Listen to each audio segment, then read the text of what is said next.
And can you identify what the specific thing was that you wanted to mirror back? I feel like it has something to do with loneliness, with privilege. I mean, how would you articulate that? Well, there are various things, but at the heart of this book, I mean, in a world in which big data, artificial intelligence, gene editing, all these scientific and technological breakthroughs are encroaching into our personal space, is there something changing about the way we relate to each other, even within a family? Would the very nature of human love change? Will we actually start to regard each other differently because we have a different sense of what an individual is? So that's probably there in this book. That's a central thing that I'm asking. Klara and the Sun is set in the future, but is supposed to mirror our current reality in many ways. Technology is growing at a faster rate than we can adapt to, and our society is starting to fall behind. Tech like social media can help us to stay connected with friends and learn about our world, but at the same time, it is driving us apart. It has become easier and easier to avoid others and make excuses to stay inside, creating a new warped version of social interaction. Almost everyone today derives some of their worth and validity from their online life. It has become so integral to our social lives that you go unnoticed and unwanted if you don't have an online presence. During the interview I played at the beginning, Ishiguro suggests that the idea of love may change as technology advances. Personally, that idea feels so wrong to me, as I believe love is perhaps one of the only things that technology can never replace. Love is one of our most innate desires, as we all want to feel accepted and appreciated by our partners, friends, and family. For as long as we have existed, so has our love for one another. The AFs in the world of the book can attempt to observe and replicate what makes humans so unique, but I'm not sure if they can really capture what it means to be human. AI can only operate based on their coding, so they have a hard limit on their understanding of the world that we do not possess. Klara looks out the window of the store, gathering information about people's emotions and the way the world works, and while she has some sense of reality, she doesn't understand what it means to be alive or the human condition.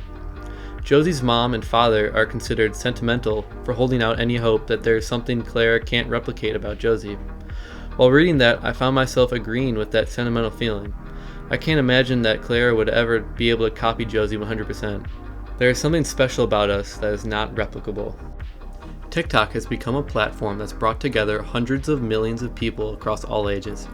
It has become the model for a new generation of social media. They've perfected algorithms to perfectly cater to your interest and squeeze every minute of retention out of you to maximize profit. For many people, TikTok has become their AF, providing them with a distraction from their lives, an outlet to express their feelings, and something to interact with. Within TikTok, there are niches, or subgenres. A video format that has risen to great popularity that has been recommended to me is called Corecore.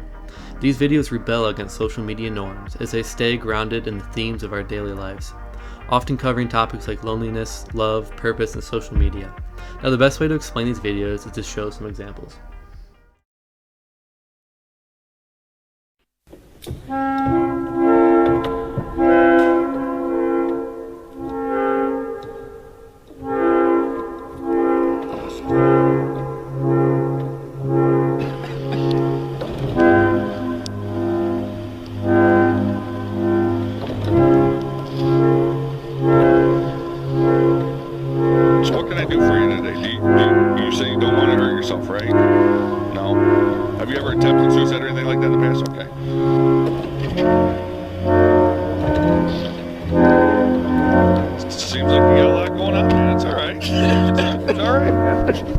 I took $100 from my dad's wallet.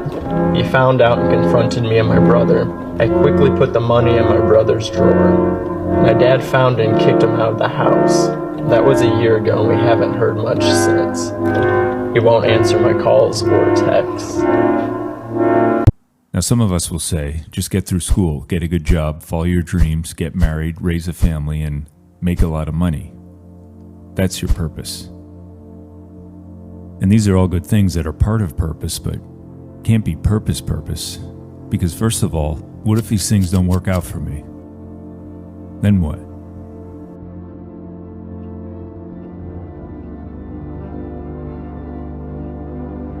Hey, Marshall Mathers the fourth here. I just want to come to you guys with a video here to talk to you about how I don't serve any purpose.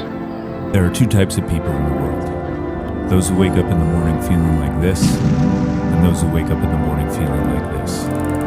We know which one we are, but the question is, what's the difference?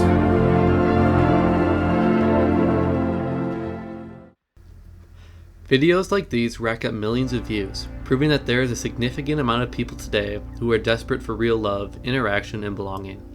In addition, the BBC recently did a large national survey and found that 4 out of 10 young people ages 16 to 24 were pretty lonely, describing themselves as feeling misunderstood, sad, suffering from fear of missing out, not having anyone to talk to, and feeling detached from the world. These clips capitalize on these common feelings by pairing melancholy music with often tear-jerking clips that leave the viewer completely dissatisfied. There's no conclusion, just our own thoughts and emotions. The main point is to show how broken the world can be, but that we are not alone in our struggle. I found myself watching these videos feeling powerless to change. I can understand how this strange wave of videos contributes to people wanting to stay in line rather than face the world. To prove my point, comment after comment explains how despite their efforts, they have failed to find this important connection in their lives. In its current state, no one can feel loved by technology, as it seems so hollow and one-dimensional. As a whole, these kinds of videos help prove that tech is a band-aid solution that may temporarily let us forget our loneliness or pain, but in reality make us feel empty. In the book, the solution is to implement AFs into children's lives to be a friend. But just like today, it is a band-aid fix. Really just a programmed illusion of friendship rather than a completely real relationship. So what then is the solution to this epidemic of loneliness caused by our reliance on technology? While it's not possible to completely solve this issue, I think that some TikTok videos actually present a solution to some of social media's problems.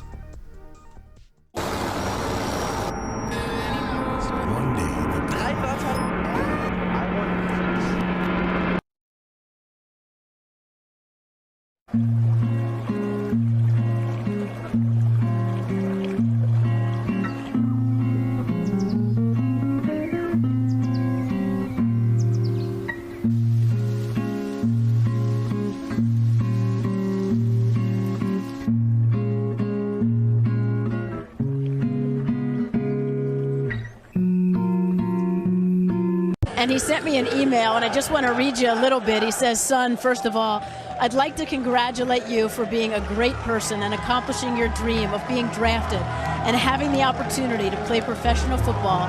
You have made me a proud father. I am so proud of the young man you have become. What would you like to say to your dad?" Oh, you can imagine the emotion that the two of them have shared. I want to tell my dad that I love him. I miss you, dog. You've been a positive influence on my life for my whole entire life. So I just want to thank you and let you know that I love you, man. And we did it. A family member to be here on this field with the confetti. Man, it's a blessing, man. I know my pop's smiling, man. I wish he could see it, you know, but I know he's smiling, man. Been going through a lot the last few days, but man, it makes sense now. It makes sense, bro. It makes sense, man. Many people say you're their hero, but who's your hero? Who's my hero? That's a great question. Well, I think my dad is my hero because he's someone that I look up to every day.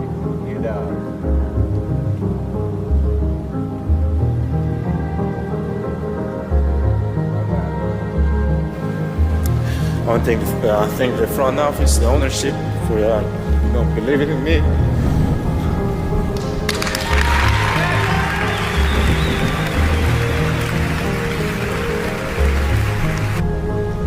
I'd like to thank my mom up here who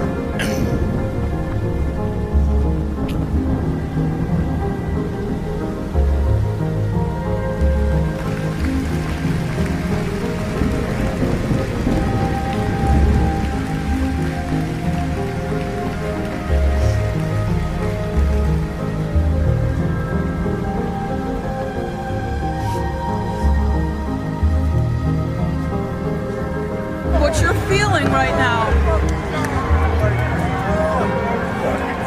I set out a goal 2 years when I came back to bring a championship to this city. I gave everything that I had. I poured my heart, my blood, my sweat, my tears to this game, and against all odds, I don't know why we want to take the hardest road. I don't know why the man above gives me the hardest road, but it's nothing the man above don't put you in situations that you can't handle. And I just kept that same positive attitude, like, instead of saying, why me, they're saying this is what he want me to do. And Cleveland, this is for you. Oh. What does it mean to you, Derek? Everything, man. I work my ass off, bro.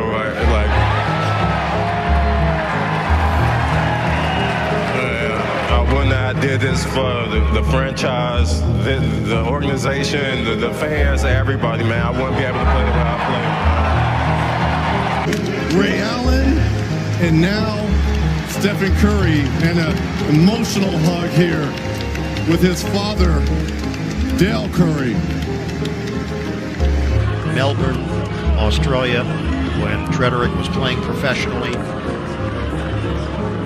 Then settled down in West Orange, New Jersey. A Nets fan as a kid, growing up, dreaming.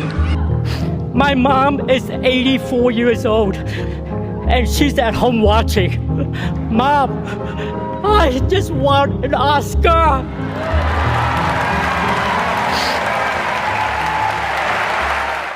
While it seems kind of obvious, I think that severing our access to tech can free us of so much self-doubt and worry. This, though, is counter to the solution in the book. Rather than doubling down on technology being our final answer, it may actually be removing unnecessary tech that solves our problems. Being out in the world gives us perspective. It makes us realize that the world is much greater than our problems. The sheer beauty of nature helps us to look inwards at ourselves to find that same kind of beauty. The second compilation is direct opposite of the original clips I shared. The hope and raw energy from these videos matches and maybe even exceeds the depressing clips and hopeless clips of the past videos. Another possible solution to this problem arises in this video. In finding something you feel intensely passionate about, you will always find a community and support system that always has your back. This idea reminds me of Josie's father. After his divorce, he found a community of like-minded people he could rely on. I think the sad video's flaw is that sense of hopelessness I mentioned earlier. Those videos make it seem like there's no solution to loneliness, when in reality there are so many ways to dig yourself out of that rut. Another important aspect of the second video is that your parents are your greatest ally. Even when you feel alone, you still have them. Josie found great comfort in talking to her mom during their brief coffee chats before the mom had to leave for work. Josie enjoyed the presence of Klara, but the time with her mom was more important and precious than conversation with Klara. Now in my life, I can definitely see the division of online and physical interaction. Even if the conversation is about the same thing, an in-person conversation always holds more weight and importance in my life. Digital socialization is important, but will never trump physical interaction for me. As I've been working on this video, I have been thinking about the song "A Horse with No Name" by America over and over again. The song evokes a sense of isolation and removal from society. The chorus especially sticks out to me. The line, "In the desert, you can remember your name, 'cause there ain't no one for to give you no pain," reminds me of this core theme. America suggests that being away from everything can give you great clarity, which is much in line with the nature video I played earlier. The desert can be anything you think of. It may be going outside or talking with someone you trust.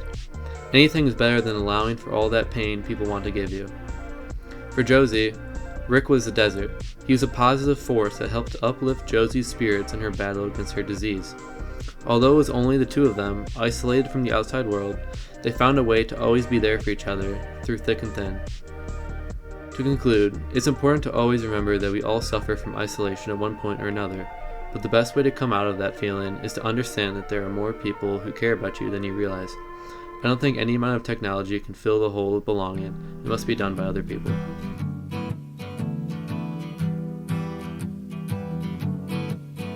On the first part of the journey, I was looking at all the life.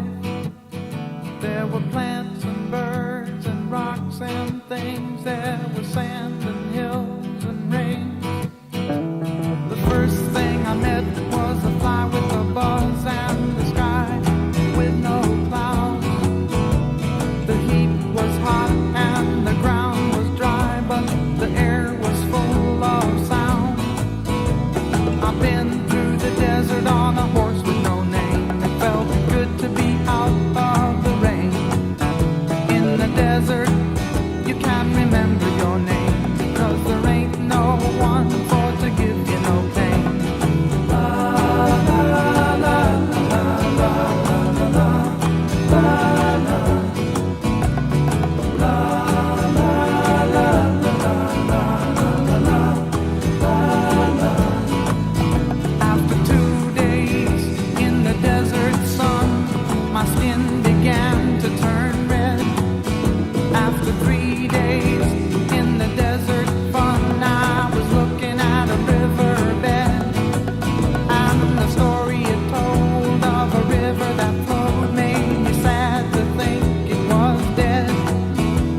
I've been through the desert on a horse with no name. It felt good to be out of the rain.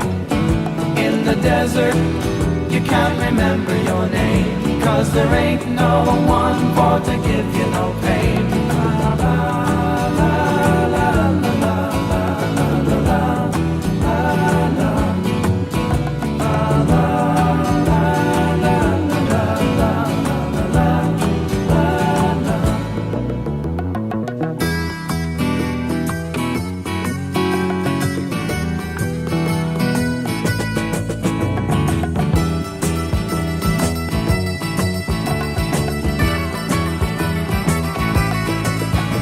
After 9 days, I let the horse run free, 'cause the desert had turned to sea.